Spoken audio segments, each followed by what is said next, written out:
நம்ம அண்ணன் வந்து எல்லாத்தையும் விட்டு சினிமாவுக்கு வந்துட்டாரு. ஆனால் நம்ம ஐயா இந்த வருஷம் தோத்துட்டு சினிமா நடிக்க போறாரு பொழுது. ஐயா முதல்வர் மு க ஸ்டாலின் அவர்கள் நேற்று மதுரையில் நடந்த மாநாடுலாம் உங்களுக்கு தெரியும். ஒரு அக்கா பேசுது, இப்போது முதல்வர் அவர்கள் வருவார், நீங்களாம் துண்டை சுற்றி மேலே போடணும்னு சொல்கிறாங்க. அவன் என்ன பண்ணுறான், துண்டை சுற்றி கல்லை தூக்கி அடிக்கிற மாதிரி மூஞ்சில் டப்பால் அடிக்கிறான். எவ்வளோ மக்கள் வந்து எவ்வளோ வெறுப்பில் இருக்கிறாங்க பார்த்துக்க. அப்புறம் இப்போது நாம் எல்லாம் டார்ச் லைட்டை ஆன் பண்ணி முதல்வர் வரும்போது காட்டணும்னு சொல்கிறாங்க. உடனே காட்டுறாங்க. எல்லாமே எங்கள் அண்ணனை பார்த்து. அப்புறம் ரேம்ப் வாக்கு, உங்களுக்கு தெரியுமா ரேம்ப் வாக்கு? போன வாரம் நடந்தது. ரேம்ப் வாக்குனா என்னன்னு தெரியுமா உங்களுக்கு? ஒரு 10 சிங்கம் சேர்ந்து அந்த ரேம்ப்ல வந்தா எப்படி வருமா, அதுதான் எங்க அண்ணன் போன ரேம்ப் வாக்கு.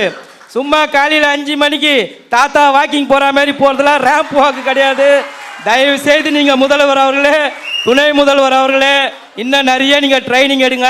இன்னும் எங்க அண்ணனை பார்த்து நிறைய கத்துங்கன்னு சொல்லிட்டு எனக்கு வாய்ப்பளித்த அனைத்து நல்ல உள்ளங்களுக்கும் நன்றி கூறி விடைபெறுகிறேன். நன்றி, வணக்கம்.